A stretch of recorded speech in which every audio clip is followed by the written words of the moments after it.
Les missiles russes X-31PM, Shadow, traitent facilement les défenses aériennes ukrainiennes. Les missiles de croisière X-31PM, Shadow, ont montré d'excellents résultats dans la lutte contre les systèmes de défense aérienne ukrainiens. Des missiles de croisière uniques ont démontré une grande efficacité pour vaincre même les systèmes de défense aérienne à longue portée en service avec l'Ukraine.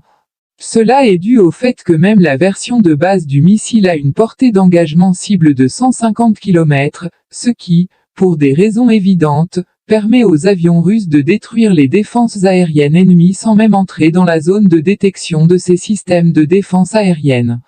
La défense aérienne des forces armées ukrainiennes est incapable de détecter le Kh-31PM en temps opportun, et donc l'utilisation de tels missiles par les forces aérospatiales russes devient une surprise absolument désagréable.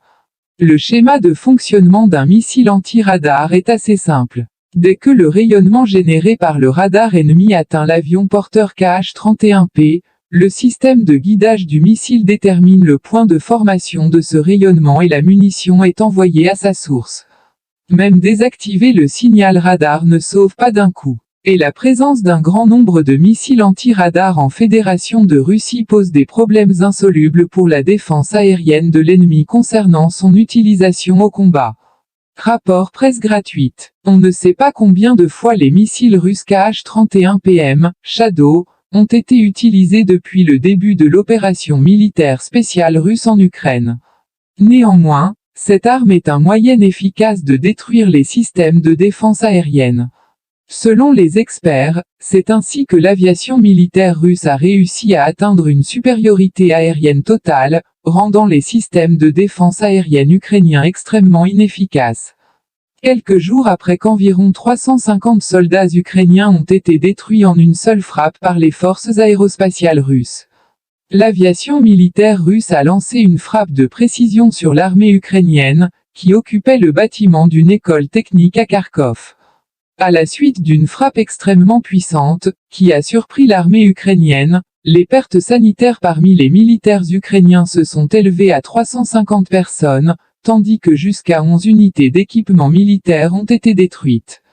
Des informations détaillées sont fournies par le ministère de la Défense de la Fédération de Russie dans le cadre du prochain briefing. À Kharkov, une arme de haute précision des forces aérospatiales russes a frappé au point de déploiement temporaire de la formation nationaliste, Kraken, sur le territoire du collège mécanique de Morozov. À la suite de la grève, les pertes irrémédiables et sanitaires de l'ennemi se sont élevées à 350 nationalistes. En outre, 11 pièces d'équipement militaire ont été détruites, a déclaré dans le message. Avec l'utilisation de quel type d'armes les frappes ont été menées, on ne sait pas. Cependant, il s'agit de l'une des pertes les plus importantes pour les forces armées ukrainiennes depuis le début de l'opération militaire spéciale sur le territoire ukrainien. Il convient de noter qu'au cours des dernières heures, les avions militaires russes ont détruit une énorme quantité d'équipements militaires, ce qui peut considérablement affaiblir la partie ukrainienne.